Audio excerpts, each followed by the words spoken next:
Dear Lord, thank you for bringing everyone here safely as we all gathered here today for this wonderful and beautiful purpose. We commit this event into your care. Preserve and protect everyone here from any harm. Let this event go on smoothly and let us fulfill our purpose for being here today. Let your love lead everyone here today. May we love and serve each other as you have shown us. We all ask this in the beautiful name of Jesus. Amen. Please remain standing for our national anthem.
Please be seated.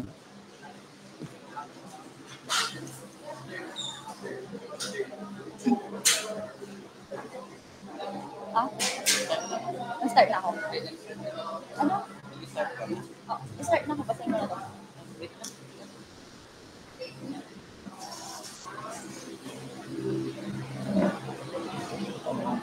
Hello. Hello, hello. Hello, Ian. Good morning po, everyone. Of course, we would like to thank po sa mga narito po sa ating lay forum. Again, nakakatuwa po na mayroon po tayo narito ulit na makikinig po sa bago po nating lecture. Of course, ng last year, nagkaroon po tayo about the gout. Okay, so ngayon po, maraming salamat po sa ating mga barangay health workers po na narito po, of course, dahil lagi naman po tayo na narito. Barangay, saan po kayong barangay po, ma'am? Herrero Perez, and saan po kayo, ma'am? Bolosan. So wala po yung ibang barangay health workers. Pero syempre, i-congratulate din po natin, welcome po yung mga schools po from Universidad de Dagupan. And of course, saan po ating mga University of Pangasinan. Ayan. Hopefully po ay ito pong lay forum natin ay may marami po kayong matutunan.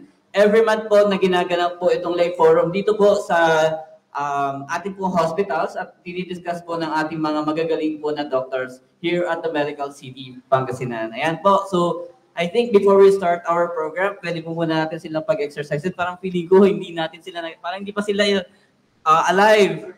So, pwede po ba muna tumayo muna lahat? Okay lang po ba? Tayo po muna tayo. Okay. So, before we start, ayan, so, tumayo po na tayo, tapos pwede po ba natin i-shake po muna atin yung mga kamay? Ayan. Okay, sa mga nandun po sa likod, pwede po ba natin pakigalaw yung ating mga kamay? Shake po natin para maganda po. Dahil ang topic po natin is about kidney. Ayan, so, syempre, it's about kidney. So, paano ba? Pwede bang ganito natin yung ating mga katawan? Kembot lang natin. Ayan, 1, 2, 3, 4, 5, 6, 7, and 8. Ibalik po natin. 8, 7, 6, 5, 4, 3, 2, 1. Kulang pa yan. Taas nga yung mga kamay. Taas po. Ayan, tapos i-shake. Iwakay-way po natin. Ayan, para mag-warrior po tayo. Okay? Ayan. Ay, wala po tayong ngayon. Wala ba tayong pag-games? Wala. Kakalungkot naman. Anyway, hindi naman po dahil dyan ang ating topic. It's all about the kidney. So marami po tayong matututunan, of course, sa ating magaling po na doctors here at the Medical City, Pangasinan. And di pa tapos yan. I-kembo pa natin. One more time. Nalisa na ako. Okay, ganun ulit. 1, 2, 3, 4, 5, 6, 7, and 8. Balik natin. 8, 7, 6, 5, 4, 3, 2, 1. One more dito sa paa. Okay? Ayan. Tuhod. Okay, sa tuhod po, Tuhod sorry. po. Okay, 1, 2, 3, 4, 5, 6, 7, and 8. 8. Sorry, balik natin. 6, 5, 4, 3, 2, and 1. Okay, so pwede na po tayo. Bago po, sabihin po natin yung ating mga katabi. Magandang umaga. Magandang umaga. Mas maganda ka pa sa umaga. Ayan, so pwede na po tayo umupo. Ayan, so before we start our lectures, of course, bago po mag-start ang ating lecturer na mag-discuss ng kanyang topic, i-discuss ko lang din sa inyo itong day forum discount. So kahit wala tayong pag-games, pwede kayong magtanong mamaya. After your questions po at nasagot po ng ating lecturer po, makakaroon po kayo ng 25% discount coupon. So paano ba ito gamitin? Pag meron na po kayo na to, you can avail this sa ating mga services dito sa hospital. So i-present nyo lamang po itong discount coupon na to sa billing, and then pwede nyo na po magamit to sa mga laboratory at sa mga imaging services po natin. Okay, so I think without further ado, introduce na po natin itong ating lecturer po, Shia. Thank you. At this, hello? Hello? Hello? Hello? Hello?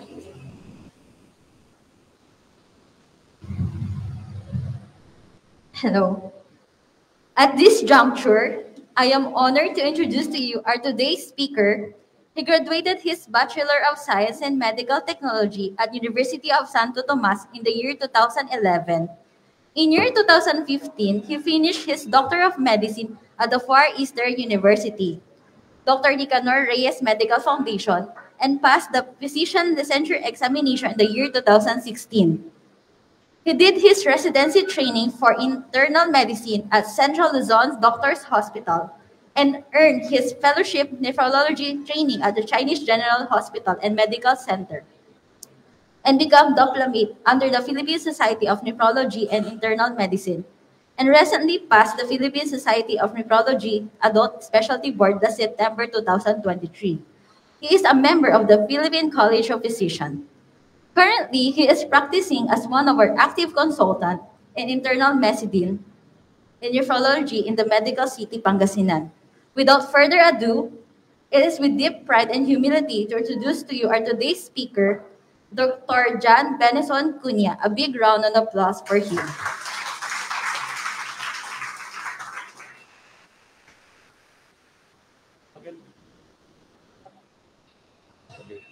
Magandang umaga po sa inyong lahat. Ako po si Dr. Cunha, isa sa mga adult nephrologist dito sa The Medical City, Pangasinan.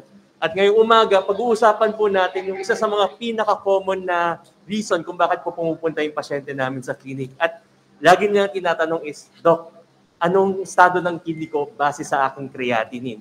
So yung ibang pasyente kasi nagtataka, bakit yung kakilala kong ganito, yung creatinine niya sobrang taas, tapos biglang bumaba. Bakit yung ito naman hindi nag-i-improve kahit anong gawin po natin?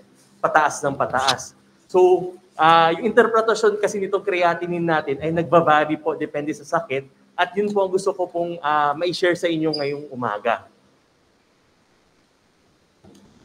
So, upang maintindihan natin lalo kung ano yung mga sakit na dulot ng pagtaas ng creatinine, kailangan po muna natin malaman kung anong trabaho ng ating kidneys at ma-identify po yung dalawang uri ng sakit na related sa creatinine, yung acute kidney injury at yung chronic kidney disease. So ano ba ang trabaho ng ating kidneys? So una, kasama ng ating mga atay, ito po ay nagsasala ng dugo at nagtatanggal ng lason. Pangalawa, nagpapanatili ng balanse ng tubig sa katawan. So kung nadi-dehydrate tayo, hindi yung kidneys po natin tumutulong sa pag-prevent ng pag-ihi ng marami. Kaya napapansin nyo, nagiging concentrated po yung ihi natin. Pero pag malakas naman tayo uminom ng tubig or marami ng tubig sa katawan, maya-maya ihi po tayo ng ihi. So iniiwasan po ang dehydration at congestion ng ating kidneys. Pangatlo, napapanatili ng tamang blood pressure. So pag blood pressure kasi kadalasan naiisip natin is related sa puso. So sino po dito ang mga may maintenance na sartan ng pangalan o may mga kamag-anak na may mga ganitong maintenance sartan o na-prill sa pangalan? Meron po ba? Losartan, Wala. Pero kasi yung kidneys kasi natin, sila yung gumagawa ng hormones sa RAAS po na tinatawag na nag-regulate ng ating blood pressure. So pag nagkakaproblema sa ating kidney, nagkaka-dysregulation po dito, prevent ito ng mga gamot na o maintenance na iyon. So kaya minsan, pag malala o tumataas o nagkakaproblema na sakit sa kidney, nagkaka-hypertension din yung mga pasyente. So nagkakaroon sila ng secondary hypertension na tinatawag. Next is nagpapanatili ng balanse ng calcium sa buto. Ang kidneys po natin ang nagre-regulate po ng calcium at phosphorus. So yung parathyroid hormone natin, siya yung nagsasabi na mag-release ng calcium, pero ang kidneys natin ang tumutulong sa pag-reabsorb at ng calcium at sa pag-excrete ng ating phosphorus. So pag nagkakaroon ng problema sa kidney, nagkakaroon ng imbalance dito, lumalabas yung mga usual symptoms na alam natin pag may dysregulation dito. So tulad ng osteoporosis, pero ang hindi kaalaman ng karamihan na hindi lang po sa buto, importante ang calcium at phosphorus. So pag nagkakaroon din ng dysregulation dito, pwede rin po magkaroon ng stiffness sa mga ugat, kaya nagkakaroon sila ng cardiovascular problems dulot po nito. At huli, tumutulong gumawa ng pula ng dugo. So ang erythropoietin po ay hormone na ginagawa sa ating kidneys, na ito nagbibigay ng signal sa ating bone marrow para gumawa ng pulang dugo. So sa mga later stages po ng sakit ng kidney, yung mga pasyente rin po nagiging anemic dahil po dito. So ngayon, pag-uusapan na natin yung dalawang common na sakit na related sa creatinine at i-differentiate po natin sila at para malaman po natin kung paano sila interpret later on. So una is yung acute kidney injury. So ano po ba ang acute kidney injury? So ito ang biglaan at pansamantalang paghina ng mga kidney na tumatagal ng ilang oras, araw o linggo. So pansamantala. So ito yung type na sakit sa kidney na reversible po. Ibig sabihin, dahil sa isang injury, tumataas po yung creatinine natin, pero after makorek po yung problema na yon, usually bumababa din po sila. So, madalas ay gumagaling din naman mga kidney at bumabalik sa dating normal na kondisyon.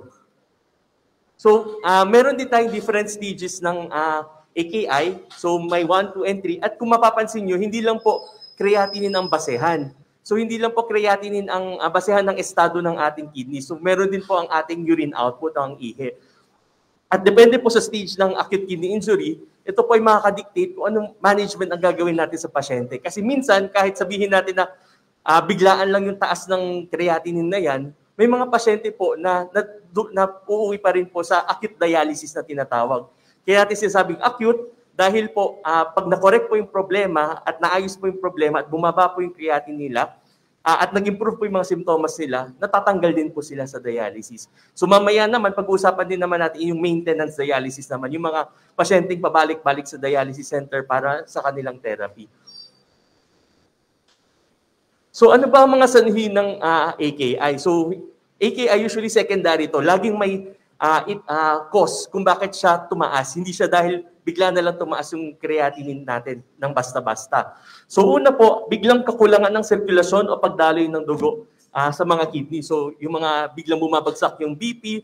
So sa hospital setting, usually yung mga hindi nagre-respond sa mga fluids o yung mga may history ng infection or atake sa puso, sila po yung napupunta sa state ng shock na tinatawag. So pag patagal po nagkakaroon ng ganitong problema, tumataas po yung creatinine natin kasi para mag-give way sa mga mas importante organs like our brain and our heart, siya yung nagsasakripisyo. Pero in effect, nagkakaroon po siya ng damage at problema. Susunod po is matinding infection o komplikasyon ng operation. So ito po ay dahil sa sepsis, so infection, nagre-release po ng mga different na cytokines po na tinatawag. So nagkukos sila ng direct injury po sa ating kidneys. Yung after operation naman, post-operative AKI po ang tawag namin dyan. So usually, pag in pain or dahil sa loob ng operasyon, bumabagsak yung BP or dahil sa effects ng anesthesia, minsan in severe pain yung pasyente, nagre-release ng antidiuretic hormone. So kumukunti yung ihi nila at tumataas din yung kanilang creatinine. Biglang pagbabara sa daluyan ng ihi. Ito naman dahil po sa mga malalaking bato, so mga may kidney stone, mga may malalaking prostate. So pag nabara po yung daluyan ng ihi, nagba-backflow po ito pabalik sa ating kidneys at doon po siya nagkakos ng injury. Mga gamot na maaaring maka-apekto sa kidneys tulad ng aminoglycosides, gamot pang rheuma like NSAIDs, herbals at food supplements. So ito, medyo common to sa setup natin kasi marami po dito ay mga over-the-counter na medication. So minsan, may konting inom dahil hindi regulated at bili lang ng bili, inom lang po sila inom. Hindi nila alam na nakaka-apekto po sa ating kidneys. So huli, mga dye na ginagamit sa mga procedure tulad ng CT scan at angiogram. So sa mga procedure na ito, yung dye na ginagamit, pwede rin po maka-affect sa ating kidneys at maka-cause ng toxic subtubules po na tinatawag. So, itong mga ito, sila yung mga mas common na nagiging sanhi ng pagtaas ng creatinine sa acute kidney injury po na tinatawag. So, ano ba ang mga senyales at simptomas ng AKI? So, kaya natin in-explain yung trabaho ng kidneys kanina dahil mas maintindihan po natin kung bakit ganito yung mga simptomas na nararamdaman ng pasyente. So, una, sabi ko kanina, nagsasala sila ng dugo, nagtatanggal ng lason. So, pag naiipon po ito dahil po sa pumapalya ang ating kidneys, nagiging uremic po ang pasyente. Ibig sabihin mataas ang creatinine niya. At ito yung ibang simptomas na lumalabas. So yung madaling mapagod, walang ganang kumain, hindi makatulog, naduduwal, nagsusuka. Isa din sinabi ko sa inyo kanina na ang isang trabaho ng kidney ay pag-regulate ng fluids natin. So kasama dito ang electrolytes, saka yung acid base po natin. So dito lumalabas yung konti ang ihi, yung ibang pasyente nagmamanas, nagkakaroon ng edema, at iba nahihirapan ng huminga. Yung sa paghirap ng huminga, pwede rin i-attribute sa pag-develop nila ng anemia. Okay? Tapos po, ang importante sa lahat ay meron silang sintomas na pinakasanhi ng sakit. So maliban po dito, kasama ng underlying cause yung mga nararamdaman ng pasyente. So kunyari dahil sa infection, sabihin natin may pulmonya siya, kaya nagkaroon ng acute kidney injury. So maliban dito sa sintomas, may lagnat, may ubo, may sipon, i-integrate po natin lahat ito sa pag-manage po ng pasyente. Kasi para makorek po yung acute kidney injury, kailangan ma-identify po natin at maayos yung underlying na problem. So paano natin nalalaman na may acute kidney injury ang pasyente? So madalas, maaring wala pong nararamdaman ng isang tao, lalo na pag nasa early stages pa lang ito. Pero usually, mga rini-request po namin, yung BUN, yung creatinine, yung urinalysis, pagsukat ng dami ng ihi at kidney ultrasound. So makikita nyo, hindi lang po creatinine lang ang basehan ng estado ng ating kidney. So yung BUN at creatinine, ini-interpret namin yan hand in hand kung saan po yung most likely tama ng acute kidney injury, kung before ba ng kidneys, sa loob ng kidneys or after ng kidneys.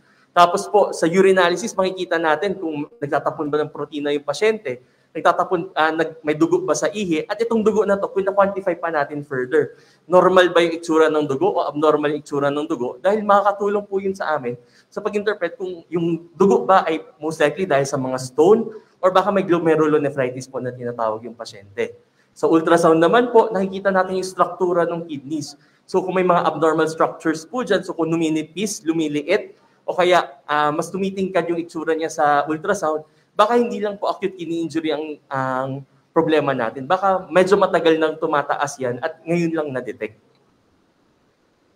So paano ba natin ginagamot ang acute kidney injury? So ang emphasis po natin dito is treat the underlying cause. So yung number one, alamin at gumutin ang pinakasanhi nito. Dahil once na mag-resolve po ito at mas maaga ma-address, mas nagiging reversible po yung acute kidney injury natin.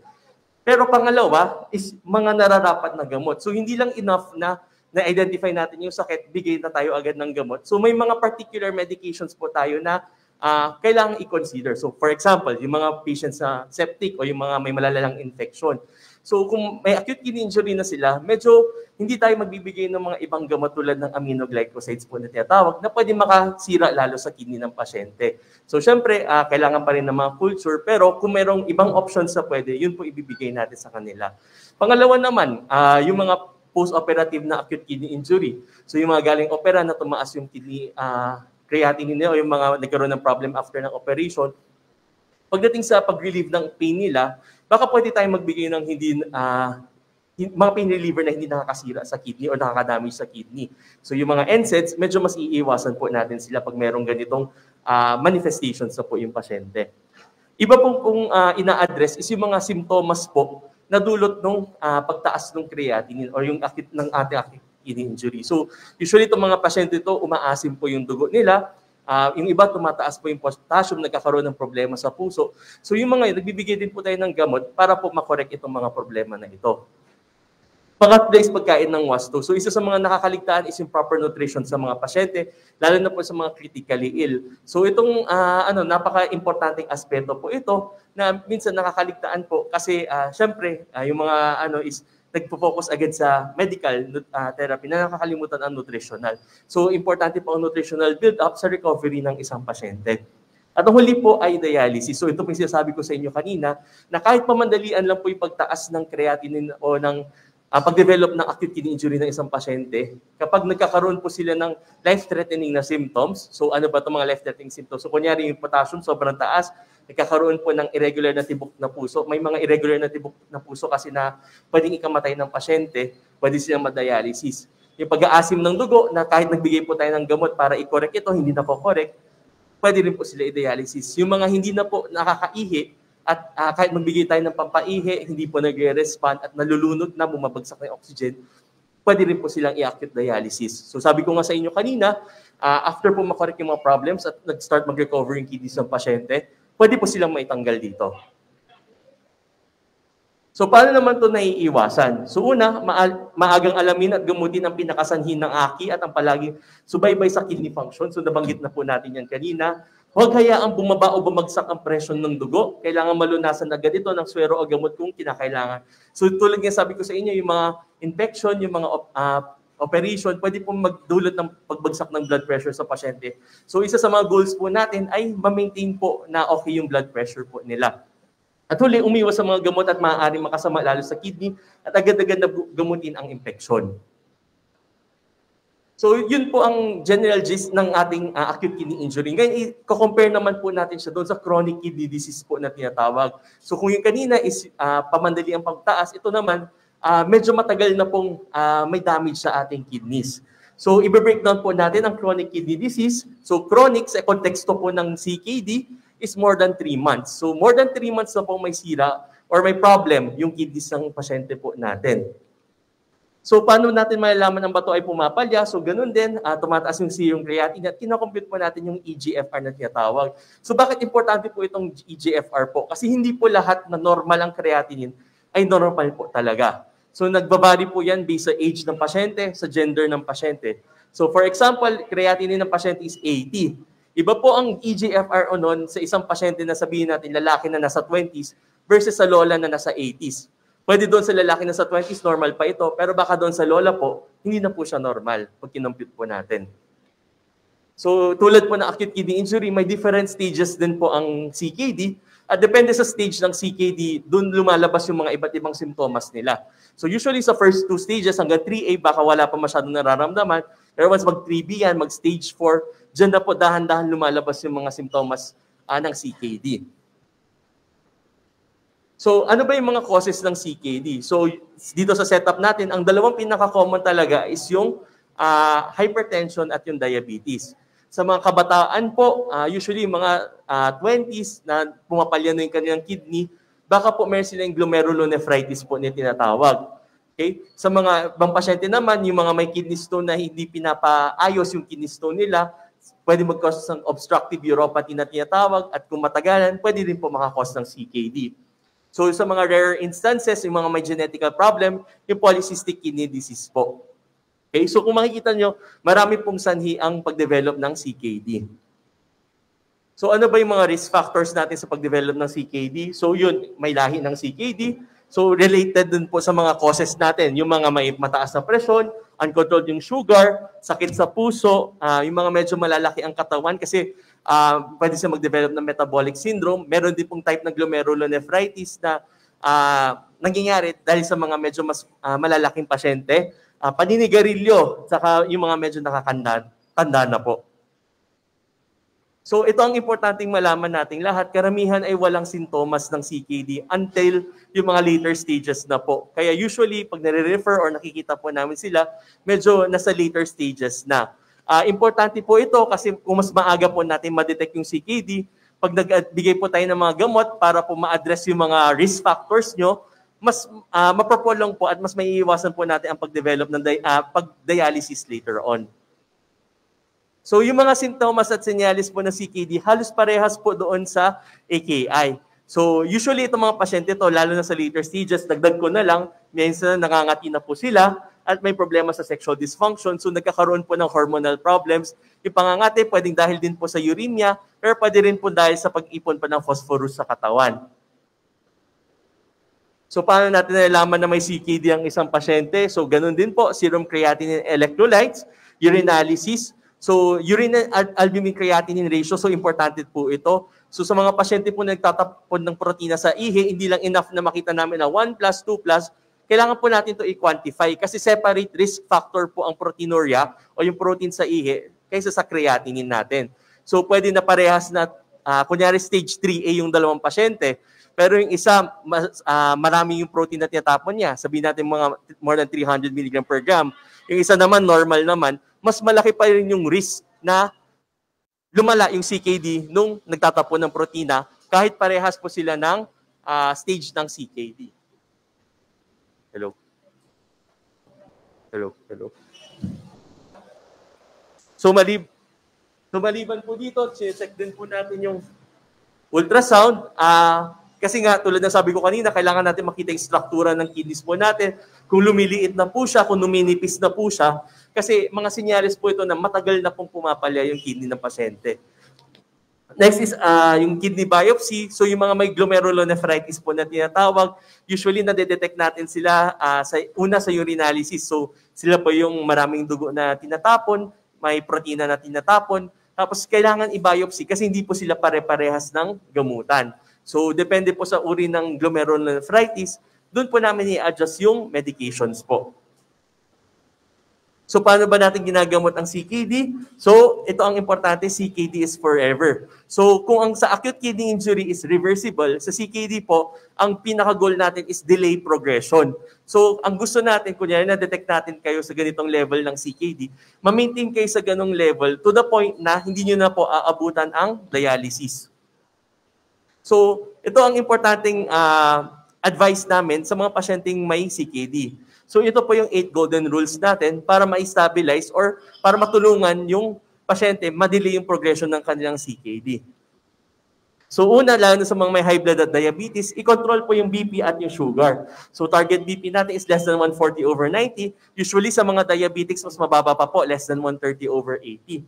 Tapos po, control yung blood sugar, A1C less than 6.5 or FBS less than 100. So pero may caveat po dito or may importanteng i-take note is hindi depende rin ito sa pasyente. So usually mga mas nakakatanda, mas malaki po yung allowance po natin kasi mas prone po sila mag-develop ng hypoglycemia o bumaba po yung asukal. So case-to-case basis po yan. Pero yung general population po, less than 6.5.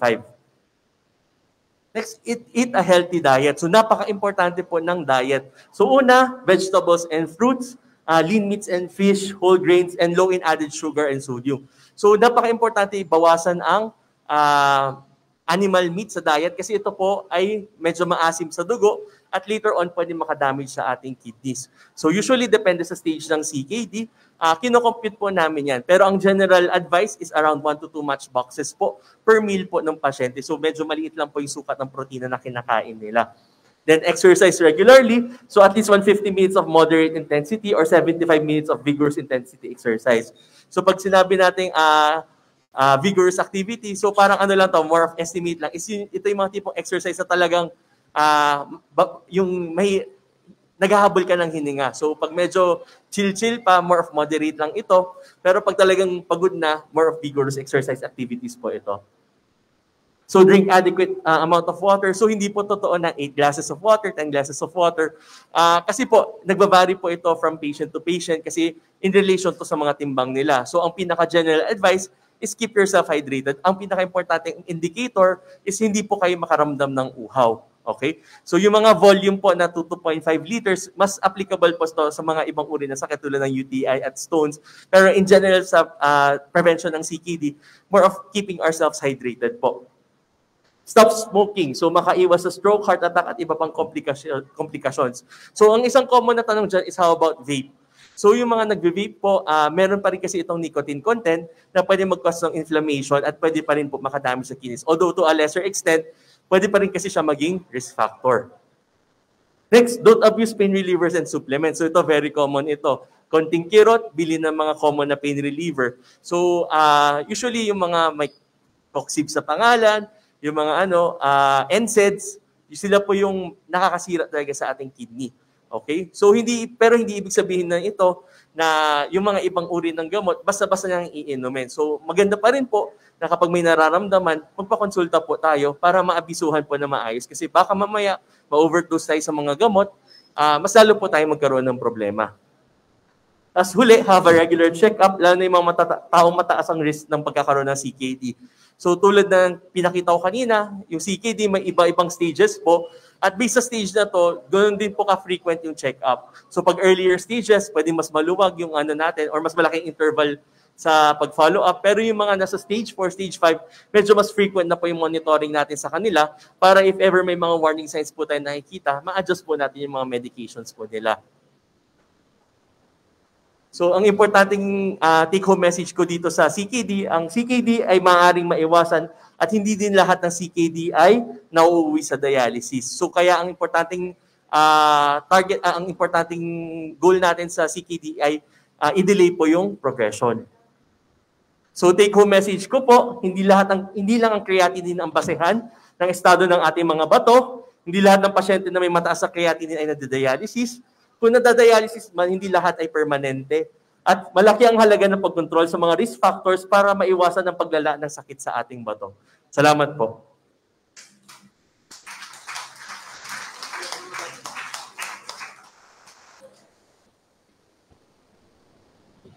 Okay, thank you po, Doc. So, pwede po tayong magtanong kay Doc. Open po tayo. Bali, raise nyo lang po yung kamay nyo pag may gusto po kayong itanong, concerns, and kapag nagtanong po kayo, may free coupon discount card po kayo.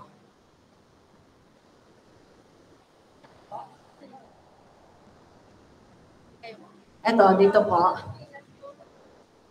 Morning, Doc. Morning, everyone.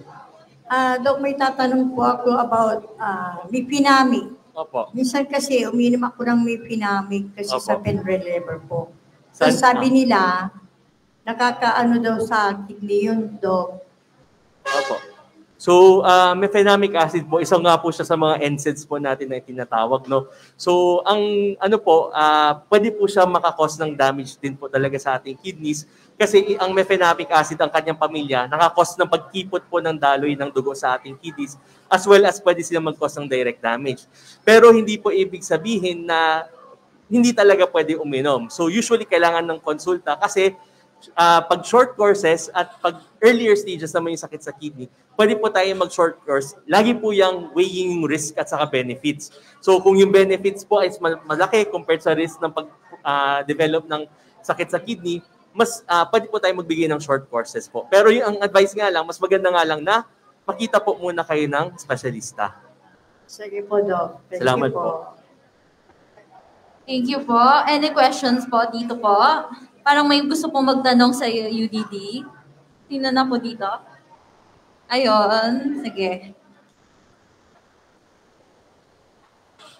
Good morning po, Doc. Good morning. Totoo po bang nakakasira po yung MX3 sa kidney po? Okay, pagdating po sa mga herbal supplements, o kaya sa mga supplements, hindi pa po lahat documented talaga. So meron kasi tayong tinatawag na component ng mga ibang herbal na tinatawag na aristolochic acid. So ito po yung nagkakos ng Chinese herb nephropathy na tinatawag.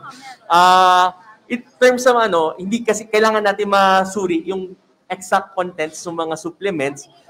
Pero ang isang problema din kasi sa mga supplements, wala din silang approved therapeutic claim. So since hindi natin alam yung magiging effect talaga nila sa katawan, usually hindi kami nag-a-advise na uminom po ng mga supplements.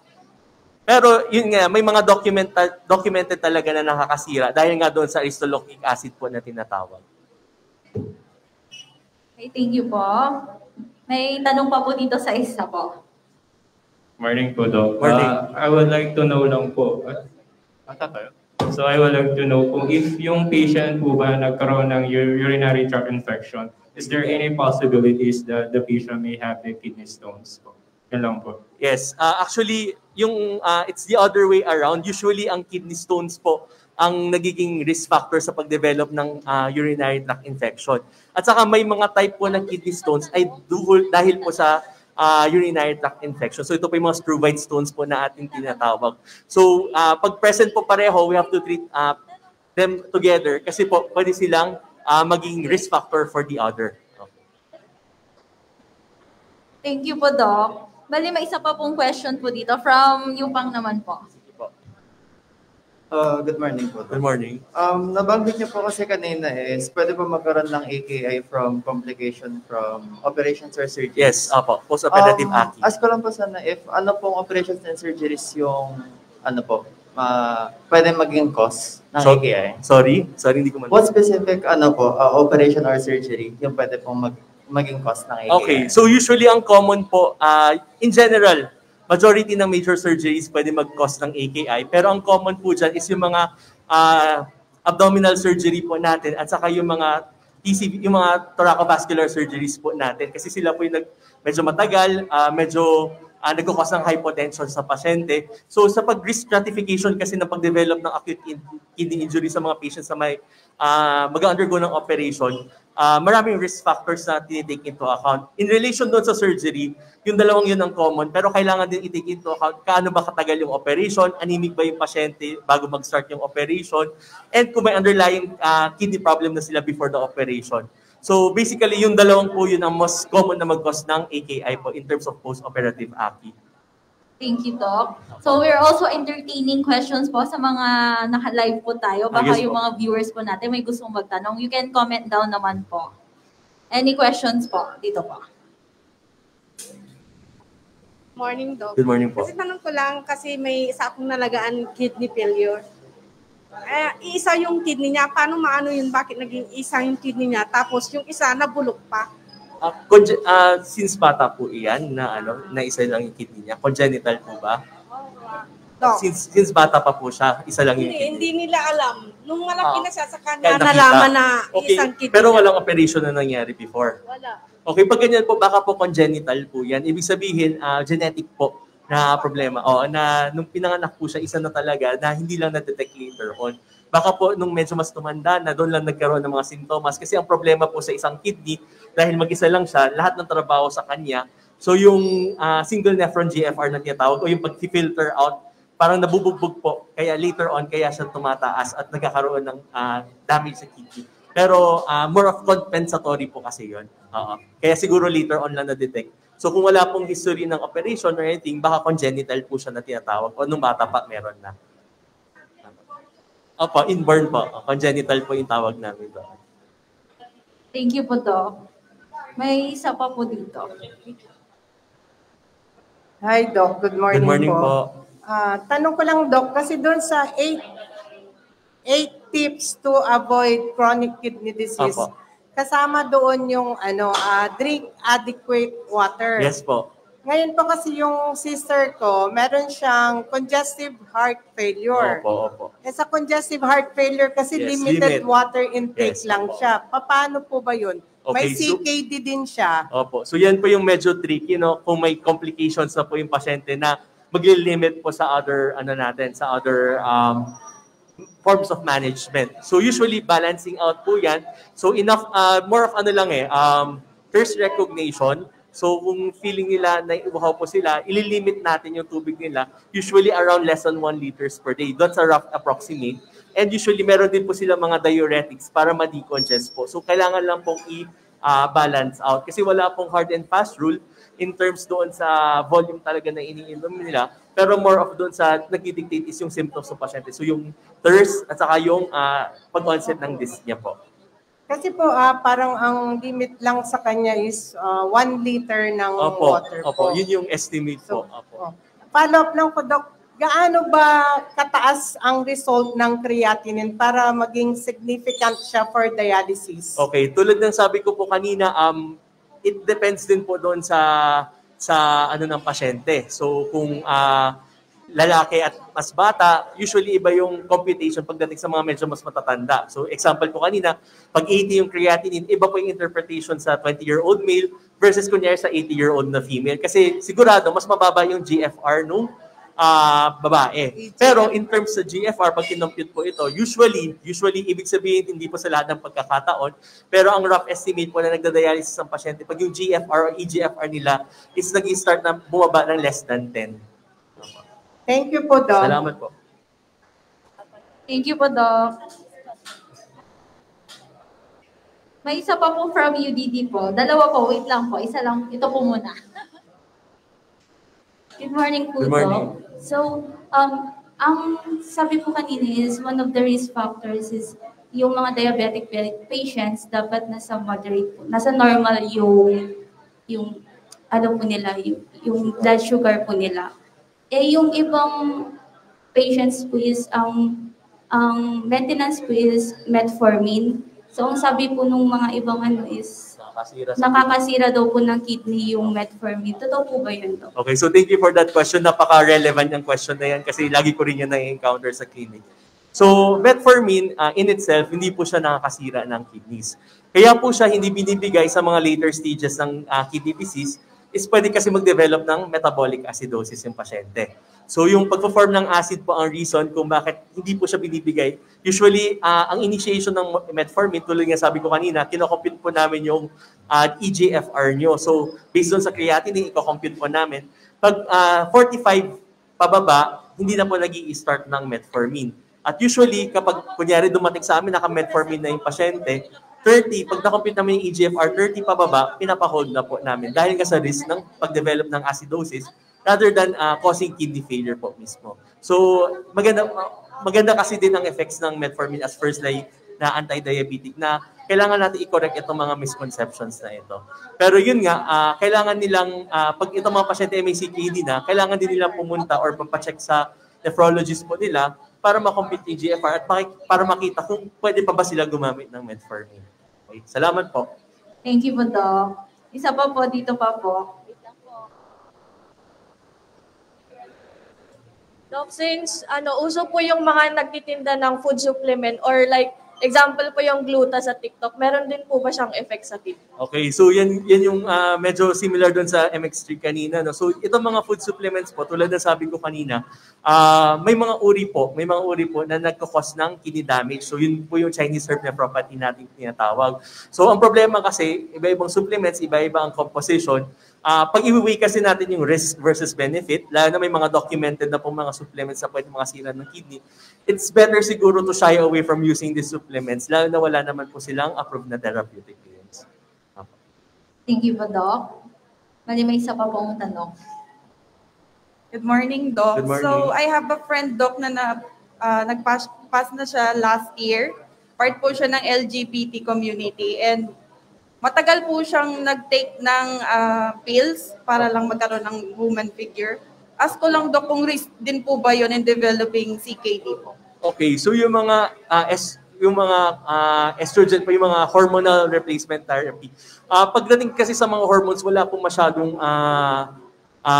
relation po or documentation pa. Kumbaga hindi pa siya well-studied in terms for developing CKD. Pero siguro yung the mere fact na may pag nasa LGBT community, hindi ko man sinasabi na baka may HIV, pero HIV kasi is a risk factor for developing GN. So may tinatawag po kasi kaming HIVAN or HIV-associated nephropathy. So pwede kasi yun makasira sa kidneys if ever mag-develop po. Thank you po, Doc. So meron pong nagtanong sa live po natin, si Ma'am Joanne. Sabi po niya, Doc, pag may mana-trace na protein plus sa urinalysis mo, pero okay naman creatinine level mo, possible po ba na may kidney disease ka? Opo, actually yan, ang tinatawag namin is functional problem. So, pwedeng normal po ang creatinine, pero may mga subtle problems na po na pwedeng mag-cause ng indicators ng kidney disease. Kaya sabi ko kanina, hindi lang po creatinine ang basihan. So baka itong maliit na proteinuria na to ang simula ng pagkaroon ng CKD ng isang pasyente. Pero we have to take into account, may mga ibang factors po na pwede mag-cause ng protein sa ihi. Ang common po dito sa setup natin ay UTI. So kung may kasamang UTI po yung pasyente, siguro pag na-treat po muna yung UTI, pwede i-repeat yung urinalysis kung nandun pa rin yung proteinuria. Kasi pwede po siya mag-cause ng ganyang amounts ng protein. So trace to 1+. So pag nawala din po yung protein after makorek yung UTI, baka po na dahil lang po sa UTI yung proteinuria niya, rather than a real indicator na may problema na po yung kidneys ng pasyente. Thank you po, Doc. From live watching Ma'am Joanne, you can claim your discount card na lang po sa customer service. And next po, may question pa po. Morning, Doc. Good morning po. Doc, kapag severe diarrhea ba, nagkakos ba ng acute kidney injury para mag-dialysis ang pasyente? Pag severe dehydration po, usually po pag ganyan na severe dehydration dahil sa AGE, usually i-ano po muna natin yan. Bibigyan po natin ng fluids para ma-stabilize po yung hydration status ng pasyente at yung kanilang blood pressure. Ngayon, pag hindi po nag-i-improve, at the same time kung may mga life-threatening symptoms, kasi pwede po sila mag-develop ng acidosis kasi form of infection pa rin po yan, at hindi makorek po yun, pwede po silang ma-acute dialysis po. So tulad na sabi ko kanina, ito acute dialysis, kapag nakorek po yung underlying problem at bumalik yung status ng creatinine nila, pwede din po silang ma-off. So ito ipamandali ang kumbaga bridge therapy lang po natin para maiwasan po yung paglala ng pasyente. Thank you po, Doc. Okay, thank you po. Thank you po, Doc. Bali, meron pa pong magtatanong from Yupang po.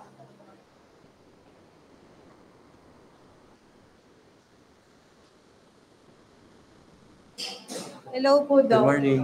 So, may tito po kasi ako na naoperahan sa kidney. Okay. And then, after 6 months, okay naman siya. Tapos bigla pong nag-deteriorate and then bigla pong nagka-problema. Bumagsak po yung katawan niya. So, hindi po namin alam kung bakit. Biglang, okay. So, pwedeng normal kasi, yun nga, ano yung naging, pwede ba namin kung ano naging operation niya sa kidneys? Kung bakit natanggal? Bukol ba? Ano po? Bigla pong umihina lang po siya ng may dugo po. I mean, bakit naoperahan? May mga bukol po. May bukol, okay. So, pag na-operation, let's say, kunyari dahil sa mask or nephrectomy po na tinatawag, usually kabilang kidney, nagko-compensate po siya. So, para siyang nagiging tulad ng single kidney na sinabi ni Ma'am kanina. So, na-overwork yung kidneys, pero lilitaw na mukhang normal muna sa first few months yung creatinine nila, yung mga lab results yan. Kasi nga, nagko-compensate yung katawan. Ngayon, in terms dun sa biglang pagbagsak, we have to consider other problems siguro kasi hindi ganun ang usual manifestation ng CKD. Hindi po siya yung bigla-biglaan na lang pong tumitigil. So we have to siguro consider other problems, baka cardiac or emboli. So yun yung mga mas common causes ng sudden cardiac death.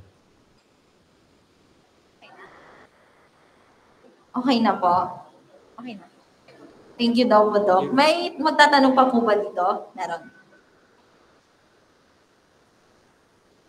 Hello po, Doc. Good morning. So, ask ko lang po, if magtitake ka po ba ng sleeping pills, maapektuhan po yung kidney niyo po, especially kapag mataas po yung dosage niya? Okay, so in terms of sleeping pills, usually yung mga medyo relatively mas okay po is yung mga melatonin. Depende din po kasi yan sa mga gamot na iniinom. Pero generally speaking, hindi ganun ka-documented or hindi ganun ka well-studied in terms sa kidney damage ang mga sleeping pills. So ang talagang mga mas alam or mas documented na cause talagang kidney injury is yung mga pain reliever at saka yung ibang uri ng antibiotics po. Thank you po, Doc. May mga magtatanong pa po ba? Ito, meron pa po. Good morning, Doc. Morning. Possible po ba na sa CKD po ay dalawang kidneys na po yung affected? Since nasabi niyo po kanina na ang CKD po in early stages ay wala pong ipinapakitang symptoms po. Yes, pwede po.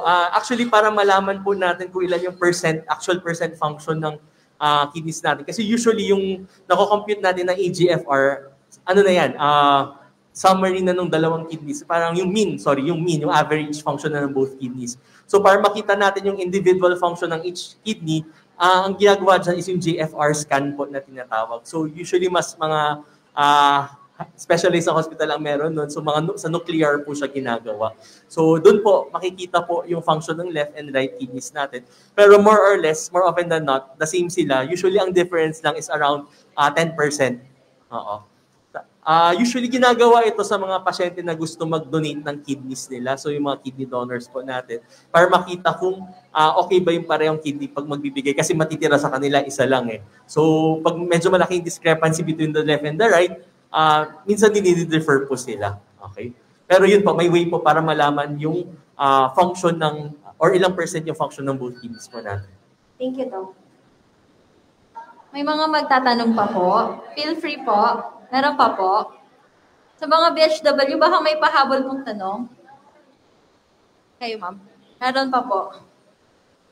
Yes, Doc. Okay po. Tanong ko lang, Doc, kasi yung sa mga may gout, Yes po. kasi palagi kong naririnig yung colchicine na iniinom nila.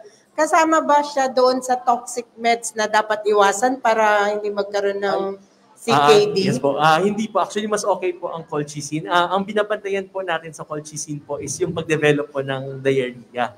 So, may sarili din po siyang problem. Pero in terms sa kidney damage, hindi po siya nakakakos ng kidney damage.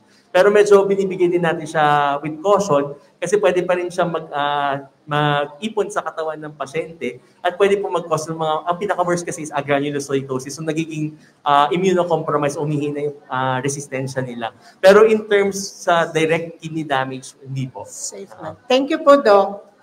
Ay, isa po pong importanteng since bring up na po yung mga medications. So, any medication po, kahit hindi sila yung nakakakos ng direct kidney injury, pwede po sila mag-cause ng AIN na tinatawag or allergic interstitial nephritis. So, pwede po mag-cause any medication po ito. So, kahit kano ka-safe to sa kidneys, kung mag-develop po kayo ng allergy dito, allergic interstitial nephritis, pwede pa rin po matamaan ng kidneys. So, ano po to? Case-to-case basis na problem po. Thank you po, Doc, for all the informative answers. May mga pahabol pa po? So, wala na po. Salamat po.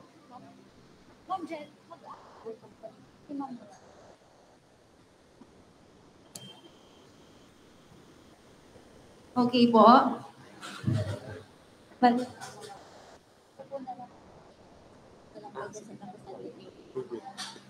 So, bali may magpresent po sa atin for our sponsorship, si Miss Maricar po, from Medicare. Ayan, hello, good morning po sa lahat. Ayan, ako po si Maricar Mendoza, Medical Associate po ng Multicare Pharmaceuticals. So, magpipresent lang po ako ng handheld ko ng mga products po. So, ayan. So, yung first po natin is si Diosmin Hesperidine, si VenoCare 1,000. So, simplified dose na siya kasi 1,000 mg for patients with venous insufficiency po. Ayan po. And yan naman po, si Bacillus clozi naman po for patients with acute diarrhea. So, pwede siya sa infant, children, at saka sa mga adult po. Ayan, si Tummy Pro, a pro for a happy tummy. It prevent, protects, and provide. Available po siya Mercury and St. Joseph for 33 pesos po.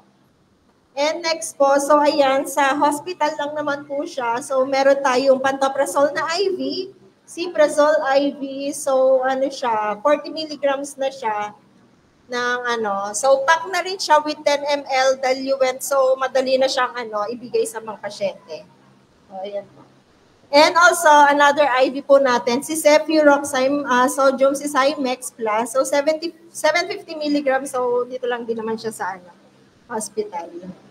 Ayan. And also for pedia patients, so since malapit na tag-ulan na siya, so meron tayong antibiotics na Cefuroxime Acetyl, si Cimex. So seek the difference. So mas safe siya, lesser ang side effects than Coamox and Amox. And effective naman siya in providing clinical success, especially for patients with respiratory tract infection po. And economical kasi much affordable din po tayo sa ibang brands po. So, ayan, available tayo ng 125 ng 50 and 70 ml and also 250 milligram ng 50 ml. So, ang kagandahan din is orange flavor din naman siya. So, mami-minimize yung aftertaste.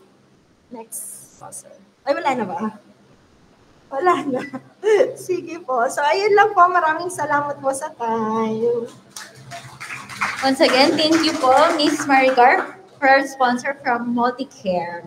So, Doc Benison. Palakpakan naman po natin si Doc for giving informative about kidneys. So, at this juncture, may I call Ma'am Darlene to award this certificate of appreciation, and Ma'am Charm, and Ma'am Danica, and Ma'am Pen.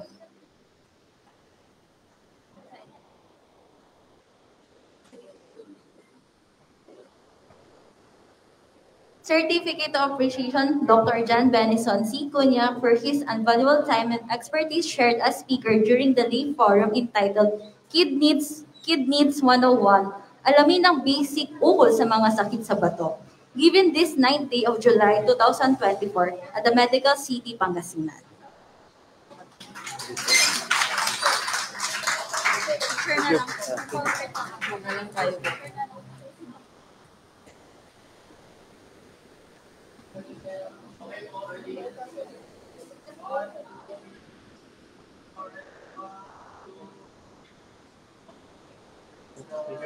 Thank you po, Doc. And once again po, for any consultation to Doc John Benison Cunha, ang consultation room is room 108 from Tuesday to Thursday, 2 p.m. to 5 p.m. Once again, room 108, Tuesday and Thursday from 2 p.m. to 5 p.m. You can also contact or relate to our customer service po for any consultation.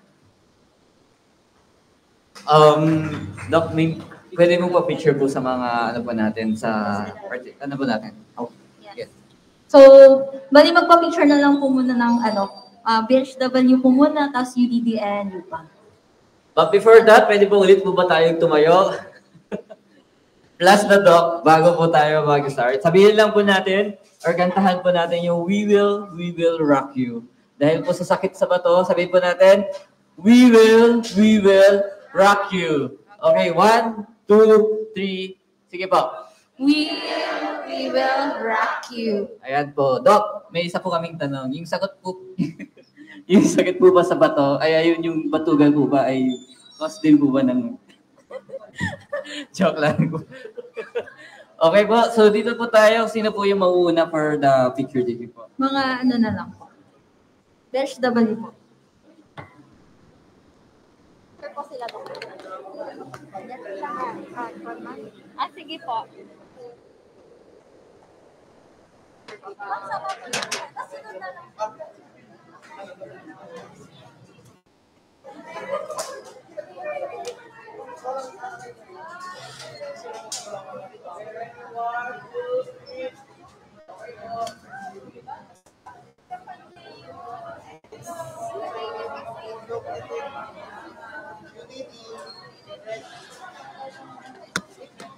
Next na po yung mga from UDD po, followed by University of Pangasinan po for photo pictorial po.